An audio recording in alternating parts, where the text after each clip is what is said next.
Oi, gente, tudo bem? Meu nome é Mariana e hoje eu vim, com essa cara de crise alérgica mesmo, falar com vocês sobre uma das leituras que eu fiz em 2022, eu acho, que foi Última Parada, da Casey McQuiston. A Casey McQuiston, caso você não conheça, caso você não esteja lembrando, é a autora de Vermelho, Branco e Sangue Azul. E mais recentemente, Eu Beijei Shara Wheeler. E aí ela tem esse outro livro aqui também, que foi publicado mais uma vez pela Seguinte, com a tradução do Guilherme Miranda. Os livros da Seguinte vêm com um gráficozinho mostrando quais são os temas principais do livro, né? E nesse aqui tem dizendo: este livro contém romance no metrô, viagem no tempo, cultura queer, panquecas e noodles, o poodle. Ele é um livro recomendado para mais de 16 anos, tá? E ele vai contar a história de August Landry. E August Landry é uma menina, tá? Ela tem 23 anos, ela faz faculdade, ela divide um apartamento com outros dois colegas, eu não sei se... ou três colegas, não lembro exatamente. A gente vai conhecer a August, a gente vai conhecer os amigos dela, e a gente vai conhecer também a Jane, que é uma figura que a August passa a encontrar no metrô quando ela tá indo pra faculdade. Então a Jane é essa garota de jaqueta de couro, jeans rasgado, super simpática, assim, para a August, e ela fica caidinha. E um outro detalhe desse livro é que a August, ela sempre viveu se mudando com a mãe dela, porque elas estavam sempre à procura do tio da August, né, do irmão da mãe dela, que está desaparecido. Elas não sabem, obviamente, onde ele está, né, porque elas estão procurando ele.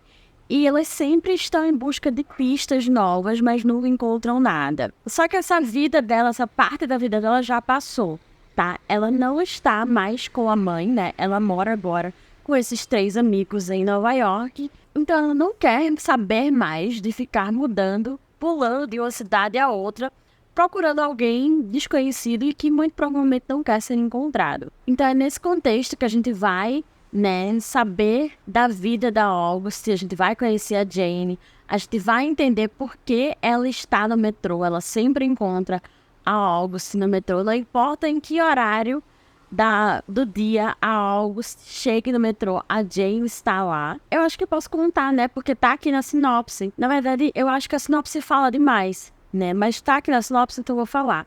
Na verdade, a Jane pertence aos anos 70 e está perdida no tempo, mais especificamente naquela linha de metrô de onde nunca consegue sair. Então tem um negócio aí de viagem no tempo, né? A Jane especificamente viaja no tempo, mas ela está presa naquele metrô, naquela linha de metrô de Nova York. Então essa história aqui, ela vai lidar muito com um momento atual, contemporâneo, né? Em que a August vive e tá lá tentando trabalhar e estudar ao mesmo tempo e vivendo com três colegas de apartamento, né? E tentando viver uma vida mais estável, já que ela nunca teve estabilidade antes na vida dela, vivendo com a mãe dela. Então aqui a gente vai encontrar histórias familiares, a gente vai encontrar histórias dos anos 70, né? Aqui no gráficozinho tem falando sobre cultura queer. E é bem interessante essa parte, porque a Jane, ela é dos anos 1970, então ela fala como uma garota queer dos anos 70, né? Ela fala sobre como era o mundo naquele tempo e como as pessoas viviam relações homossexuais naquele tempo. A Jane é uma garota, é uma mulher, né? Na verdade, meio, sei lá, punk rock, grunge. Então é bem interessante ver essa parte da história em que ela conta sobre a vida dela, né? Que ela conhecia antes de ficar presa naquela linha de trem. E assim, se você já leu livros da Casey McQuiston, você sabe que o estilo de escrita dela é muito divertido, é muito fluido, ela escreve muito bem, tá? Ela traz personagens cativantes, ela traz personagens divertidos e diversos, né? Os amigos da August que vivem com ela são bem interessantes. Tem a Mila, que é uma artista com grandes conhecimentos científicos, o Nico, que é um barman com talentos paranormais, o Wes, um tatuador de hábitos noturnos, e Noodles, que é o poodle. Obviamente que não vai mostrar muito as histórias desses amigos da August, né? Mas eles têm um envolvimento interessante com a história que vai se passar aqui, né? Com a missão da August. Eles têm personalidades interessantes também. Eu acho que eu disse no começo, talvez eu não tenha dito, talvez eu tenha esquecido, enfim. Mas a August, ela tem 23 anos. A Jane acho que é um pouco mais velha do que isso, talvez uns 27 anos. Não lembro exatamente. Mas, sinceramente, a August parece ser mais adolescente, sabe? Ela não parece ser tão jovem adulta. Eu colocaria ela talvez com uns 17 anos. A Jane parece mais a idade que ela tem, sabe? Ela tem uma cabeça diferente, mas acho que isso também se deve aos anos em que ela realmente vive, né? A época em que ela vive, que é os anos 70, que a gente tinha uma maneira de ver a vida, uma maneira de viver a gestão, né? Que eu não nasci nos anos 70. Mas as pessoas tinham um tipo de vida diferente, né?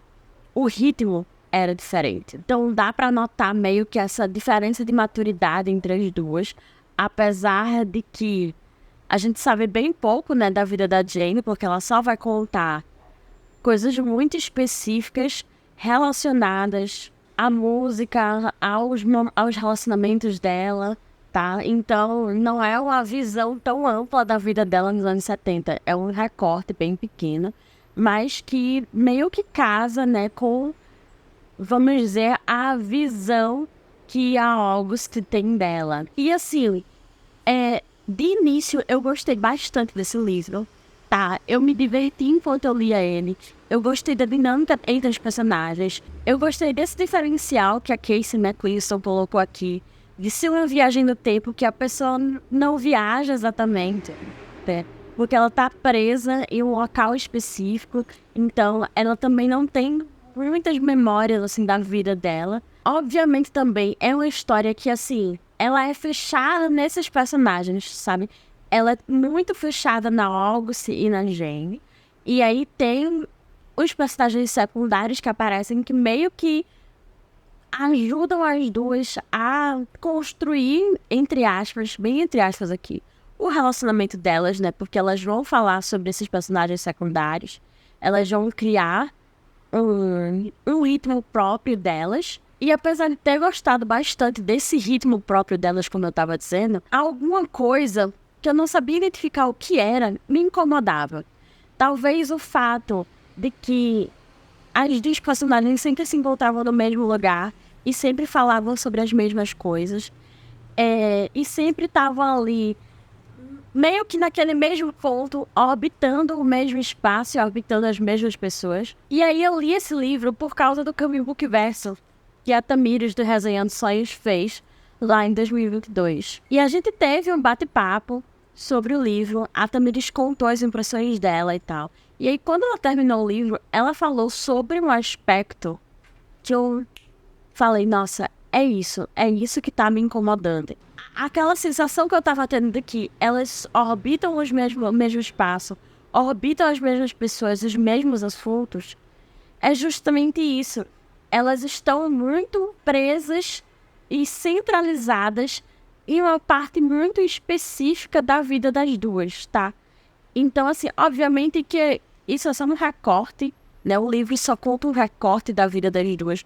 Mas me incomodou profundamente o fato de que a August, principalmente, a partir do momento em que ela encontra a Jane, ela conhece a Jane e ela passa a conhecer a Jane, tudo na vida da August vira a Jane, sabe? Ela se volta para a Jane de uma forma que ela esquece tudo. Ela tem um trabalho, ela passa dias sem ir no trabalho. Ela faz uma faculdade, ela passa dias sem ir na faculdade. Então ela esquece todas as obrigações dela. Ela só não esquece os amigos porque eles literalmente vivem com ela, tá? Eles moram com ela, então ela não esquece os amigos por causa disso. E ela não esquece a mãe e o tio dela, porque é justamente sobre eles que ela fala um pouco com a Jane, tá? Então, ela demora um pouco para ligar os pontos, mas ela acaba trazendo esse assunto à tona com a Jane. Eu só não digo que o relacionamento das duas é um relacionamento abusivo, porque não existe realmente um abuso consciente de qualquer um dos lados, tá? As duas, elas estão apaixonadas, elas estão vivendo como se não houvesse amanhã, tá? Mas existe literalmente uma dependência emocional e física das duas com as duas, tá? Isso me incomodou profundamente.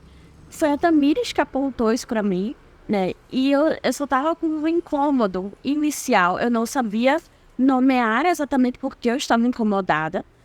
E aí, quando a Tamires fala sobre isso, nossa, é exatamente isso. E é por isso também que eu digo que a August parece ter 17 anos. Porque ela literalmente deixa de lado todas as responsabilidades dela para ficar com a Jane, para conversar com a Jane, para encontrar soluções para a Jane. Então, assim, numa história de ficção, né, que inclusive tem uma coisa meio especulativa de viagem do tempo, apesar de ser, né, apenas o começo de encontro ali, aí funciona, né? Chega a ser bonito e tal, fofinho. Como elas dizem, começam a conversar no metrô e como elas se relacionam, né? Tem realmente um romance no metrô, né? Tem algumas cenas aqui que são realmente demais até. Lembrem que ele é recomendado para maiores de 16 anos, tá? Então, é bonitinho, é fofo na ficção, como elas meio que vivem apenas para elas, né? Inclusive a August, quando tá com os amigos, só fala dela e só pensa nela e só pensa em soluções para a situação da Jane e tal. É muito fofo como elas se comunicam por mensagens de texto, como na verdade antes, né? Como a August apresenta para ela um telefone celular e elas ficam trocando mensagens de texto, SMS mesmo, por esse celular. E como a Jane fica escutando rádio no metrô, né, com um foninho de ouvido que ela também não conhecia. E aí ela liga pra rádio pra pedir uma música pra que a August escute. Então, assim, é bem fofo. Mas essa parte da dependência emocional das duas me incomodou demais. Talvez por chegar muito perto, assim, da minha realidade, né? Mas, enfim. Risos Nervosos. Então, esse é um livro que eu comecei gostando bastante, mas depois que eu participei de uma discussão sobre ele e vi que ele tem umas problemáticas, bem problemáticas, eu passei a sentir um certo ranço dele, tá? Então, assim, eu acho que se você já leu alguma coisa da Casey McQuiston, você vai gostar bastante desse livro, né? Se você gostou, viu, os outros livros dela, você vai gostar bastante desse livro, porque traz um relacionamento fofo entre duas mulheres, né, que são inclusive de épocas diferentes. Então tem uns diferenciais bem bacanas. É mais adolescente do que eu achava que ele deveria ser, né, do que eu achava que pelas idades das personagens ele deveria ser, mas ainda assim é uma história fofa e que eu acho que talvez muita gente não tenha prestado atenção, né, nessa questão problemática que eu apontei. Assim como eu mesma, não, só ficou um incômodo pra mim, sabe? No início, teve que outra pessoa ler o livro e apontar realmente a problemática pra mim. E aí caiu tudo da minha cabeça. Eu fiquei, nossa, pensando nisso, sabe? Então é isso. Eu espero que vocês tenham gostado dessa resenha de Última Parada, da Casey McQuiston. Me conta aqui embaixo nos comentários se você já leu esse livro, se você já leu outros livros da Casey, se você gostou e tal. Se você gosta desse tipo de vídeo de resenhas de livros, não se esqueça de deixar seu curtir aqui embaixo e de se inscrever no canal se você ainda não é inscrito. Eu fico por aqui, muito obrigada pela sua companhia e até a próxima. Tchau!